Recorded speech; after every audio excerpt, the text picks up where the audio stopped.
ఈ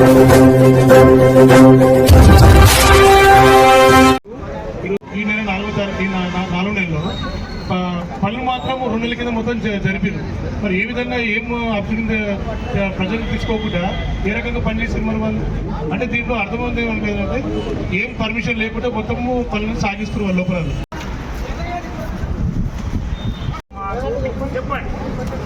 చెప్పండి మీరే చెప్పండి.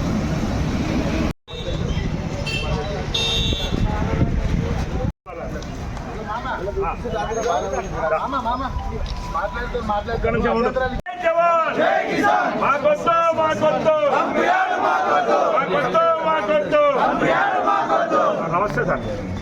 డంపుయార్డ్ జీవోను వెంటనే మాకొద్దు వద్దురా నాయన. నమస్కారం.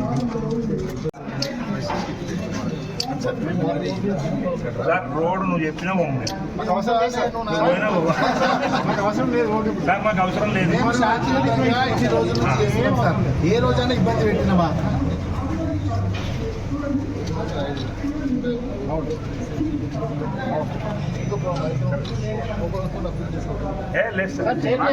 మేము మీకు సహకరిస్తాం, మరి మీరు అందరు మాకు సహకరించండి.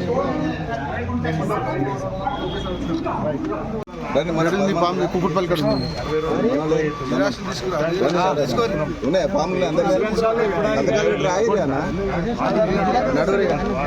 తీసుకుంటే బాగుంది.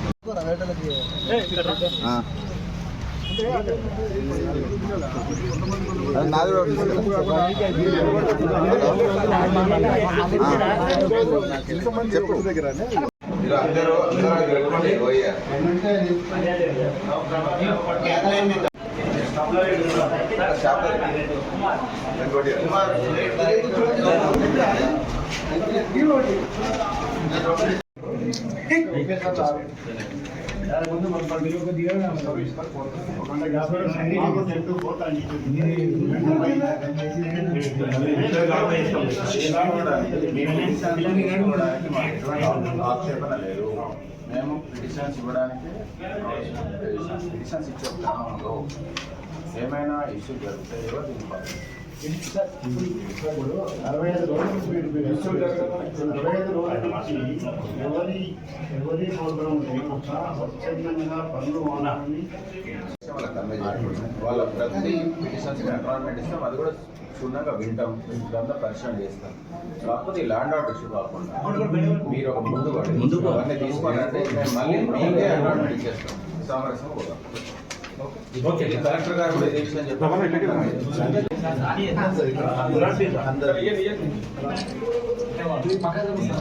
ఫోటోలో రాకుండా సార్ కాలు పట్టుకొని దండం పెట్టి కాలు అడుగుతాం, పాలాభిషేకం చేస్తాం.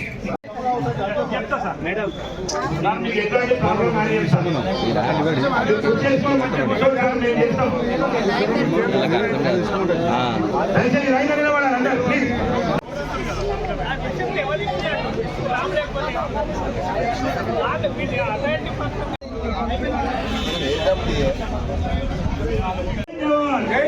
రైతు లేనిదే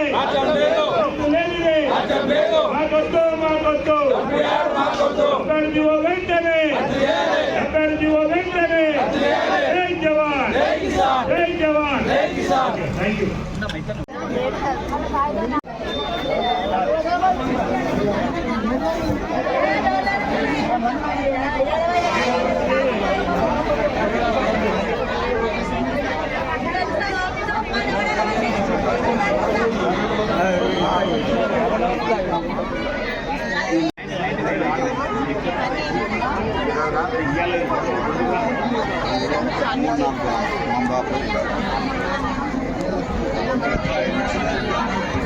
డిఫరెంట్ ఉండాలి రాష్ట్రంలో రాసి ఏమని చెప్తే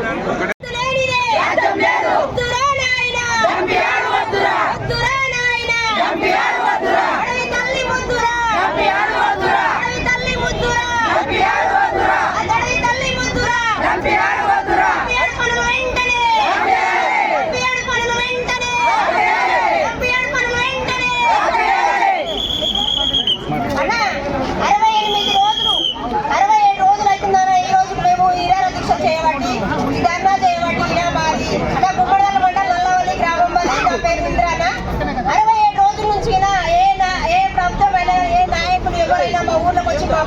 తెలుసుకున్న లేరన్నా, మా బాధలు తెలుసుకున్న లేరు, మమ్మల్ని ఆదరించిన లేరు. అమ్మ మీ ప్రాబ్లం ఏంటని అసలు అడిగిన లేరన్నా ఇంతవరకు. మేము పచ్చని పంటలు పండించుకొని బతికే రైతులం అన్నా. మేము ఎవరు ఆస్తులు అడుగుతలేము, అంతస్తులు అడుగుతలేము, ఈ వాడలు అడుగుతలేము. ఎర్రడెండలో కష్టం చేసుకునే రైతులు ఇంత ఇబ్బంది పెడుతున్నంటే అటు ఎంపీఆర్ ఎంఎస్డబ్ల్యూ ప్లాంట్ వేస్తే అన్న చాలా ప్రాబ్లాలు అవుతాయి. మేము పంటలు పండించుకోము, మేము బతకడానికి అవకాశం ఉండదు. మా ప్రాణాలకి గిన విషయాలు అయిపోతాయి, మా ప్రాణాలకి ప్రాబ్లాలు అయిపోతాయి, మా పుట్టబోయే పిల్లలకి చాలా ఇబ్బందులు అవుతాయి. మా ఊర్లకి పిల్లలు ఇవ్వాలంటే ఎవరు ముందుకు వస్తలేరు, భూములు కొనడానికి ముందుకు వస్తలేరన్నా. ఈ డంపియాడ్ అన్న వద్దుయినా అసలు ఊర్లకి ఎవరన్నా వచ్చి ఒక గుంట ఒక ఎకరం పావెకరం అమ్ముకొని ఒక బిడ్డ పెళ్లి చేయాలంటే ఆ బిడ్డ పెళ్లి చేయాలంటే కొనే నాలుగు వచ్చి అమ్మ ఈ డంపియాడ్ పని పడుతుంది, మరి ఈ డంపియాడ్ పడుతుంది, మేము కొని ఏం చేసుకోవాలమ్మా? అది ఆ మురికి చెత్త మాత్రమే పనిచేస్తుంది, కానీ అది ఏం పని చేస్తుంది, అది ఏం దేనికి పనికిరాదమ్మా. భూమి కొని మేము ఏం పని చేసుకోవాలమ్మా? మేము కొనమని వెళ్ళడం జరుగుతుందన్నా. మా ఊరు ఇప్పటికే చాలా ఇబ్బందులు ఉందన్నా. ఎవరన్నా వచ్చి ఇప్పటికైనా ఆదుకోవాలన్నా, ఎండనైనా ఈ డంపియాడ్ పనుల మీద చర్యలు తీసుకోవాలన్నా. ఇంకా అయినా చాలా నిద్రలో ఉన్నట్టు ఉంటుందన్నా, చాలా నిద్రలో ఉంటుందన్నా. రేవంత్ అన్న ఎక్కడున్నా కానీ అన్ని దురుసలు కావాలి. ఇంకైనా మమ్మల్ని తోడుండాలన్నా.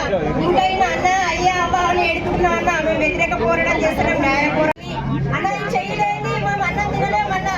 చెయ్యి పైకి తీసుకెళ్తే ఈ చెయ్యి పైకి తీసుకెళ్తే మాకు అన్నం పెట్టాం అనుకున్నాం, కానీ అన్నం పెట్టే రైతుకే పురుగు మందు పెట్టి సున్నం పెట్టాలని చూడకండి అన్న. మా ప్రాణాలతో జడగడం ఆడొద్దు, ప్రాణాలతో జడగడం ఆడకుండా నువ్వు ప్రజల మీద నీ ప్రజల పక్షాన నిలబడ్డ నాయకునివి. ఈ ప్రజల మీద నీకు ప్రజల ప్రాణాలు తీయొద్దు, ప్రజల ప్రాణాలు తీయకుండా ప్రజలకు ఇంకేదన్నా పనులు చేసుకొని బతికే విధంగా పనిచేయండి, కానీ ప్రజల ప్రాణాలతో నేను వాడుకునే పని మాత్రం చేయకుండా అన్న. రేవంత్ అన్న ఎక్కడున్నా కానీ దయచేసి అర్థం చేసుకోవాలి. నీ అక్కలాంటలో చెల్లెలాంటలో తోడబుట్టిన లెక్కలు వేడుకుంటున్నామన్నా. అన్న కన్నీళ్ళు వస్తలేవు, ఇంకా ఏంది కన్నీళ్ళు మొత్తం అదైపోతున్నాయి అన్న. మాకు చాలా బాధలు అయిపోతున్నాయి. పని బాధ మానేసుకొని ఎర్ర టెండలు నిరాల దీక్షలు చేస్తున్నామన్నా. వర్షాలు వచ్చిన టెంట్ కూలిపోయినా కానీ ఎర్ర టెండల వానలగిన నిలబడి ఆ నిరాల దీక్షలు అట్లా చేస్తున్నామన్నా. మా ఊర్లోకి వచ్చి మా బాధలు ఎవరు తెలుసుకుంటలే లేరన్నా. అన్న ఈ రోడ్డుకి ఎక్కి ఇక్కడ రావాలంటే అడుగున పోలీసులు పెట్టి చాలా ఇబ్బందులు పాలు చేస్తున్నారు. మమ్మల్ని అడుగు బయట పెట్టనిస్తలేరు, మా ఊరు వరకే ఉండాలంటారు, కానీ మమ్మల్ని రోడ్ ఎక్కడిస్తలేరన్నా. మేము ఏం తప్పు చేసినామన్నా? మేము వ్యతిరేకంగా మాట్లాడతలేమన్నా. వాడెందుకు వీడెందుకు అనే మాటలు మా నోటి నుంచి వస్తలేవన్నా. అన్నా మా మీద దయ చూడండి, మా బాధ చూడండి అనే మాట మాట్లాడుతున్నాం, కానీ ఇంకా వేరే మాటలు మాట్లాడతలేమన్నా. పచ్చని పంటలన్నా, పచ్చని పంటలన్నా నువ్వు ఇప్పుడు పోయాను చూస్తే అది సరైన న్యాయం కాదన్నా. నువ్వు ప్రజల పక్షాన ఉండే నాయకుడు అన్నా. నువ్వు ప్రజల గురించి ఇంకైనా ఆలోచన చేయండి అన్నా. 68 రోజులు అవుతుందన్నా. ఈ రోజుకి 68 రోజుల నుంచి చేసినా కానీ అసలు ఇంత అయినా మొత్తం నిద్రలు ఉన్నట్టే చేస్తున్నా మీ నాయకులంతా. అన్ని మొత్తము చట్టాలు పక్కన పెట్టేసినాము, రాజకీయాలు పక్కన పెట్టేసినాము, రాజకీయాలన్నీ పక్కన పెట్టేసి ఉమ్మడి కుటుంబం లేకపోతే అయినాము. ఈ గుమ్మడాలు మండలం వస్తలేదన్నా. ఈ ఆడల బాధలు చూడండి అన్నా, ఈ రైతుల బాధలు చూడండి. ఈ రైతే లేకపోతే మీరు ఏం తింటారన్నా? మేము బండి లేకపోతే మీకు ఏ విధంగా తింటారన్నా? మేము ఎక్కువ అమ్ముకుంటామన్నా. మేము మధ్యలో దళారులు పెట్టాము. రైతులు ఎక్కడైనా ఎక్కడ మార్కెట్లోకి వెళ్ళినా సామాన్యమైన ధరకే మేము అందజేస్తాము. మీ రైతులమన్నా ఎవరైనా నష్టపోతుండొచ్చు, ఎవరైనా లాభపడుతుండొచ్చు. వ్యవసాయం చేసుకుని మానేస్తానేమన్నా ఎండల మధ్యలో అట్లనే చేస్తున్నాము. మాకు ఎవరికినా ఈ రైతు నుంచి మీ ఉద్యోగాలు ఇవ్వకూరి, డ్యూటీలు ఇవ్వకూరి, అవే డ్యూటీలు అన్నా. చేనులో ఒక ఎకరం ఉన్న రైతే 10 మంది కూలీలను నడుపుతున్నా. చుట్టుపక్కల కూలీలు వచ్చి మా ఊర్లో బతుకుతారన్నా. అదే మాకు చాలన్నా. మీరు అన్నం పెట్టకుండా మాకు నీళ్ళు ఇవ్వకండి. మాయా చెల్మలలో నీళ్ళు చెలకలలో నీళ్ళు గవ్వే నీళ్ళు తాగి బతుకుతాం, కానీ మేము మంచి నీళ్ళు తాగి ఏసీల కింద కూర్చునే వాళ్ళకి కాదన్నా. ఎర్ర టెండలో బతికి ఎర్ర టెండలో కష్టం చేసుకునే రైతులు మనం. మేము మా బాధల గురించి అర్థం చేసుకొని ఇంకా నైనా దిగి రావాలన్నా. అడుగున అడ్డ పోలీసులు పెట్టి మమ్మల్ని భయ ప్రాంతాలకు గురి చేసుకుంటా మమ్మల్ని చాలా ఇబ్బంది పెడుతున్నారన్నా. ఊరు నుంచి బయటకు రావాలంటే 2 డిసెంబర్ పోలీసులు తీసుకెళ్ళి ఏం పాపం చేసినామన్నా. మేము ఎవరిని చంపినామన్నా, ఎవరిల్లు దోషామన్నా. మేము ఎవరు చంపలేమన్నా. న్యాయంగా పోరాటం చేస్తున్నామన్నా. మేము అయ్యా పని అడుగుతున్నాము. మా భూముల మీద అన్నా, మా భూముల మీద మీరందరూ రాజకీయాలు చేసుకుంటా మా భూముల మీద మీరు పెత్తనాలు చేసి ఇలా అడిగి నమ్మినవు. రేపు ఊరు నీ నమ్ముతావు. మెడలలో పలకలు చేసి రేట్ రాసిన నట్ట నడి రోజులు పెట్టి అమ్మేటట్టు చేస్తున్నారన్న. మీరు అమ్మే పనులు మానేసుకొని ఈ రైతులను కాపాడి ఈ నల్లవల్లి ప్రజలు ఈ గుమ్మడాలు మండలు మొత్తం కాపాడుకొని ఆ డంపేర్ పనులు వెంటనే ఆపేయాలని కోరుకుంటున్నాం. నమస్కారం. రాజకీయ నాయకులకు అందరికి నమస్కారం. ఈ గుమ్మడాలో ఉన్న పటేళ్లకు కానీ ప్రతి ఒక్క పటేళ్లకు కూడా నమస్కారం చెప్తాను. చాలా పెద్ద చాలా చాలా మన ఎట్లా అంటే మేము చాలా దళితులం లెక్క చాలా దళితులం లెక్క చాలా వీళ్ళ గవర్నమెంట్ జాబ్లలో నల్లవల్లి ఒక్కళ్ళు కూడా నల్లవల్లిలో గవర్నమెంట్ జాబ్లలో అంతా చేర్పాటు చేస్తున్నారు.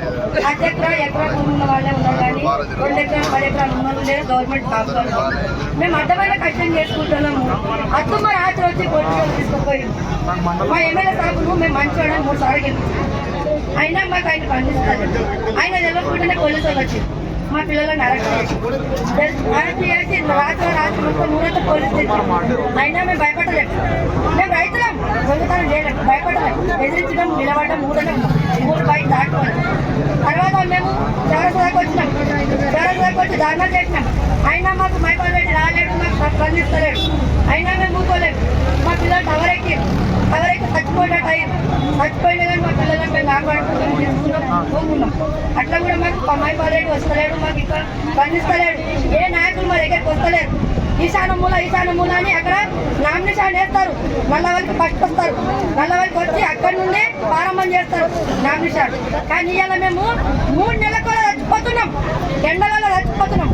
ఏడాదికి ఒకసారి శివరాత్రి వస్తుంది, అదే చెట్టు కింద శివరాత్రి చేసుకున్నాం. కావిడి పండుగ శివరాత్రి దాని కిందనే చేసుకున్నాం. మొన్న ఉగాది పండుగ శివరాత్రి దాని కింద చేసుకున్నాం. ప్రతి ఒక్క పండుగ మేము చెట్టు కింద ఉంటున్నాం. ప్రతి ఒక్క మహిళ రోడ్డు మీద చచ్చిపోతున్నాం. మేము 3 నెలల కూడా కడుపులో తిండి లేవు, కంటికి నిద్రలు లేవు. చిన్న పిల్లలు, వయసు ముసళ్ళు, పండుగలు మొత్తం టెంట్ కింద చచ్చిపోతున్నాం. మొన్న సాకలికి ఇచ్చినట్టు బిడ్డ ఆయనకి 2 ఆడపిల్లలు, ఆయనకు చెప్పడానికి ఆయనకి 2 బిడ్డలు. ఒక బిడ్డ ఖాయమైంది. ఒక భూమి ఉంది, ఒక తాన 12 గుంటల భూమి ఉంది. అందులో భూమి అమ్ముతాను ఆయన భయాన్ని తీసుకుండు. 1 లక్ష రూపాయలు భయాన్ని ఇచ్చిండు. డంపేరు పడుతుంది అనగానే 1 లక్ష రూపాయలు కూడా ఆయన తిరిగి తీసుకున్నాడు. నీ బిడ్డ నీ భూమి నాకు వద్దు, నీ భూమి నాకు వద్దు, నీ భూమి నువ్వు తీసుకొని నా పైసలు నాకు ఇమ్మని అంటాకలు గుండె వలి ఆటో టాక్ వచ్చి చచ్చిపోయింది. 2 ఆడపిల్లలు గుండె వలి చచ్చిపోయిన ఆయన పరిస్థితి ఏంది? మా నల్లవల్లి పాపం ఏం చేసింది? ఏ గవర్నమెంట్కి ఏం పాపం చేసింది? మేము ఓటు వేసింది పాపమా? మేము ఓటు వేసి మిమ్మల్ని గెలిపించుడు పాపమా? మరి మమ్మల్ని నమ్మటానికి చెప్పి ఓటేసినామా? మమ్మల్ని తాగిన పెడతానికి చెప్పి ఓటేసినామా? ఇలా ఒక్క నాయకులు కనబడతలేరు. మేము నిరాదీక్షలో ఊపుకుంటే కూడా కనీసం మాకు నిరాదీక్ష తీసే నాయకులు కూడా లేరు. మాకు మేము మంచి నీళ్ళు తాగి లేస్తున్నాం. 5 గంటల దాకా ఊపుకుంటున్నాం. పొద్దున 9 గంటలకు ఊపుకుంటే 5 గంటల దాకా రోడ్ల మీద ఊపుకుంటున్నాం. 5 గంటలకు రోడ్ల మీద వెళ్ళేసి 5 గంటలకు పోతున్నాం. పిల్లలకు పోయి మేము బాసాలు తోముకొని ఇట్లా వండుకుందామంటే ఇట్లా మాకు కొడుకోబుద్ది అవుతుంది. మేము ఇలా చచ్చిపోతామా, రేపు చచ్చిపోతామా? మాకేం రోగం వస్తుంది? డంపిఆర్ పడితే మాకు ఏమవుతుంది? మా పిల్లలు ఏమవుతారు? మాకు ఇష్టం దిగితే మనం ఏం చచ్చిపోతే మేము దాకాళ్ళకి పోవాలంటే మా దగ్గర డబ్బులు లేవు.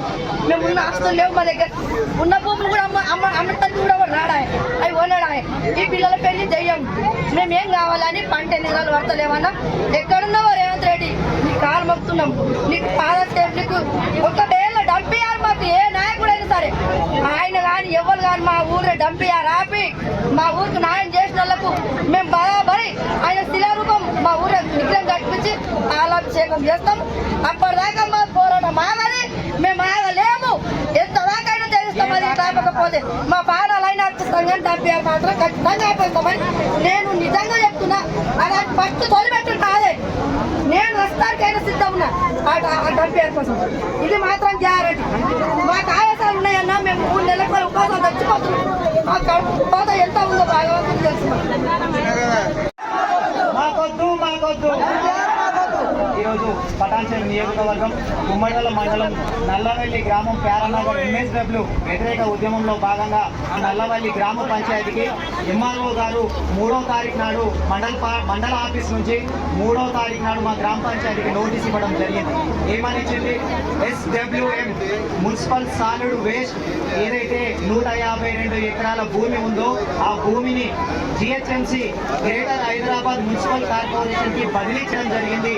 మీ గ్రామ ప్రజలు కావచ్చు, ఏదైనా రిజిస్టర్ ఉన్నటువంటి సంఘాలు కావచ్చు, మద్దతు కావచ్చు, వ్యతిరేకత కావచ్చు తెలియజేయాలని పంపించడం జరిగింది.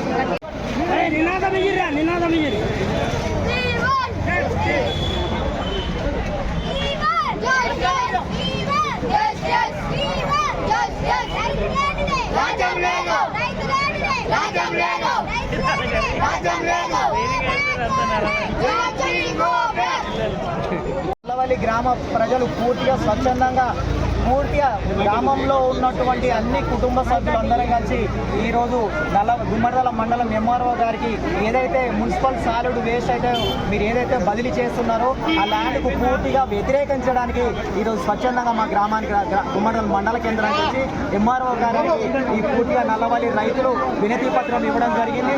దీన్ని ఈరోజు ఇంత పోలీస్ ప్రొటెక్షన్ పెట్టి కూడా మేము తీవ్రవాదులం కాదు, రౌడీలం కాదు, పూర్తిగా స్వచ్ఛందంగా ఉన్నటువంటి రైతులము ఈరోజు గవర్నమెంట్ ఆఫీస్కి రావడానికి కూడా ఇంత కొంత పోలీస్ ప్రొటెక్షన్ పెట్టి మమ్మల్ని ఉద్యమాన్ని అడగదొక్కే భయభ్రాంతులకు గురి చేయడం సరైన పద్ధతి కాదు.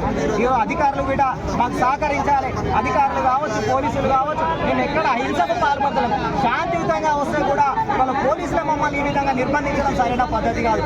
ఖచ్చితంగా చెప్తాం, మీరు ఎంత నిర్బంధించినా సరే మా ఉద్యమం ఆగదు. ఏదైతే MSW ప్లాంట్ ఉందో ఖచ్చితంగా దీన్ని అడ్డుకొని తీరుతాం. మా రైతు కొట్టొద్దని కూడా డిమాండ్ చేస్తున్నాం ఈ ప్రభుత్వానికి. అదేవిధంగా దాదాపుగా వారం రోజుల క్రితం మా గ్రామంలో కృష్ణ గారు చనిపోవడం జరిగింది. ఇది ముమ్మాటికి ప్రభుత్వ హత్య.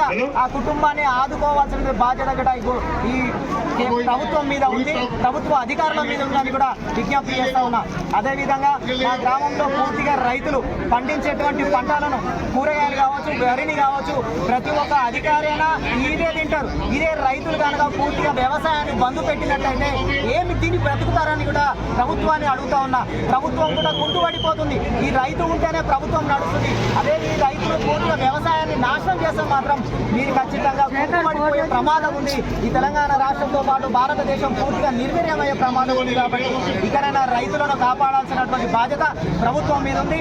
ఈ అతి చేరువలో ఉన్నటువంటి MSW ప్లాంట్ తరిమికొట్టేంత వరకు మా ఉద్యమం ఆగదు. ఖచ్చితంగా మీరు తీపి కబురు ఇవాళ అప్లికేషన్ ఇస్తున్నాం MRO గారికి. దయచేసి ప్రభుత్వ అధికారులు మాకు వారం రోజుల్లో మంచి తీపి కబురు చెప్తారని ఆశిస్తూ జై జవాన్, జై జవాన్, రైతు లేనిదే, రైతు లేనిదే. నమస్కారం. గత 66 రోజులుగా చేస్తున్నటువంటి ఈ పోరాటానికి ఈరోజు ఒక మంచి అవకాశంగా భావిస్తూ ప్రతి ఒక్కరు కూడా 4-5 గ్రామాలు శాంతియుతంగా మనము వాళ్ళు ఇచ్చిన నోటీస్కి సమాధానం ప్రతి ఒక్కరి ద్వారా ఇస్తే మనకు రేపు కోర్టు ద్వారా కానీ మనము అప్పీల్కి వెళ్ళినా కూడా ఇది బలంగా ఉంటుంది. కాబట్టి ఈ నిర్ణయం తీసుకున్న జాక్ వాళ్ళకి కూడా ధన్యవాదాలు తెలియజేస్తూ, అలాగే ప్రతి పౌరులు కూడా ఒక బాధ్యతగా తీసుకొని దీన్ని ఎక్కడ కూడా ఇబ్బంది లేకుండా 66 రోజులు మనం శాంతియుతంగా చేస్తున్న పోరాటానికి ఈరోజు ఏ ఒక చిన్న విషయం వచ్చినా దీన్ని పక్కదారి పట్టిస్తారు. కాబట్టి మనం కూడా ఓపికతో నుండి ఇది ఒక్కరోజు మనం 4 గంటల వరకు ప్రతి ఒక్కరం లైన్లో నిలబడి ఓపికతో నుండి మనం అది ఇచ్చి మన ఎక్నాలజ్మెంట్ స్టాంప్ వేసుకొని తీసుకోవాల్సిందిగా మన ప్రతి ఒక్క గ్రామస్తులకు తెలియజేస్తూ, మనం ఇచ్చిన వాళ్ళము పోయి ఇంకో 10 మందిని పంపించి ఇదే విధంగా అందరు ఇక్కడ లేరు కాబట్టి మనం ఒక కోఆర్డినేషన్ చైన్ సిస్టమ్ లాగా మనం ఇక్కడ పోయి అక్కడ వచ్చే వాళ్ళకు కూడా చెప్పాలి, ఈ విధంగా పోండి, ఈ విధంగా చేయండి, ఈ విధంగా స్టాంపు తీసుకోండి. ఎవరు ఎక్నాలజ్మెంట్ వాళ్ళ దగ్గరనే పెట్టుకోండి. మనం అక్కడ వార్డ్ నెంబర్ వైజ్గా మళ్ళీ తీసుకొని ఇదంతా కూడా ఒక దగ్గర జమ చేసి జాక్ వారికి అప్పచెప్పి ఫ్యూచర్లో కోర్టు ద్వారా కానీ ఇంకా మనకు ఏ నిర్ణయం ఉన్నా ఇవన్నీ బాగా బలంగా పనిచేస్తాయి. కాబట్టి ప్రతి ఒక్కరు కూడా ఇచ్చిన వాళ్ళు కూడా వెళ్ళి వాళ్ళకి చెప్పండి. అదేవిధంగా ఈ పోరాటం చేస్తున్నటువంటి అందరికీ గ్రామస్తులు కూడా పేరున మనం యాక్చువల్గా మాట్లాడాలంటే గత 4 సంవత్సరాల నుంచి సుదీర్ఘ పోరాటం చేస్తున్నాం. వద్దని గత ప్రభుత్వంలో కూడా సర్వే కాకుండా, చెట్లు నలకకుండా, రోడ్ వేయకుండా అడ్డుకున్న దాఖలు ఉన్నాయి. అలాగే కాంగ్రెస్ గవర్నమెంట్ వచ్చినాక అందరము మండలం ముఖ్య నాయకులం అందరం కూడా మినిస్టర్ గారి దగ్గరికి వెళ్ళినాం. మేము ఖచ్చితంగా ఇది పబ్లిక్ హియరింగ్ కాలేదు, గ్రామ సభలు కాలేదు, ఇది ఫారెస్ట్లో ఉంది, ఎన్వైర్న్మెంట్ ఖరాబ్ అవుతుంది, ఇక్కడ ఇంటీరియర్ ఉన్నది, రైతులందరూ రెక్కాడితే డొక్కాడలే పరిస్థితి ఉంది. అందరం కూడా కష్టపడి ఖచ్చితంగా బతుకుతున్నాం. కాబట్టి మా దగ్గర డబ్బులు లేవు, ఆరోగ్యం ఉంది, ఈ ఆరోగ్యాన్ని కూడా ఖరాబ్ చేయొద్దని ఎన్నోసార్లు హెల్త్ మినిస్టర్ ఉన్నటువంటి దామోదర్ రాజనరసింహ గారిని, మన స్థానిక ఎమ్మెల్యే గారు కానీ, మన స్థానిక ఎంపీ రఘునందరావు గారికి, అలాగే డిఎఫ్ఓ గారికి, కలెక్టర్ గారికి, ఎంతోమంది నాయకులను కలిసి వినత పత్రాన్ని ఇవ్వడం జరిగింది. అయినా కూడా ప్రభుత్వానికి చీమ కుట్టినట్టు లేకుండా ప్రభుత్వము ప్రజల చెలగాటంతో ప్రాణాలతో చెలగాటం ఆడుతూ ఇంతవరకు తీసుకొచ్చింది. కావున మా అందరి రిక్వెస్ట్ ప్రజాపాలన చేస్తున్నటువంటి ముఖ్యమంత్రి రేవంత్ రెడ్డి గారికి విజ్ఞప్తి చేస్తూ ఏంటంటే మా అభిప్రాయం కూడా గౌరవించండి. ఇక్కడ ఎన్వైరన్మెంట్ ఉంది, ఇక్కడ ల్యాండ్ లేదు, ఖచ్చితంగా గవర్నమెంట్ అది కూడా ఫారెస్టే. మీరు ఇచ్చిన దారి కూడా పరిణామాలు తొందరలో దొరికిర్రు. అలాంటి ఆఫీసర్ల పైన చర్యలు తీసుకోండి. మీరు ఏ జీవో కూడా సక్రమంగా పాటించలేదు, ఖచ్చితంగా పాటించలేదు. కాబట్టి దీన్ని రద్దు చేసి ఇప్పటికి కూడా మీరు పబ్లిక్ హియరింగ్ వస్తుంది కాబట్టి పబ్లిక్ నిర్ణయాన్ని గౌరవించండి. పబ్లిక్ ఏం చెప్తా చేయండి. ప్రజాపాలనకు అర్థం చేసుకొని ప్రజాపాలన వైపు ప్రజల అభిప్రాయాన్ని తీసుకోమని చెప్పి ఒక మండల పార్టీ అధ్యక్షుడిగా, ఒక జాక్ వైస్ చైర్మన్ గా ప్రతి ఒక్కరికి తెలియజేస్తూ ఈరోజు శాంతియుతంగా చేస్తామని పోలీసు వారికి పెద్దమంది అందరం చెప్పడం జరిగింది. అదేవిధంగా కూడా ప్రతి ఒక్కరు శాంతియుతంగా చేస్తామని తెలియజేస్తూ జై తెలంగాణ.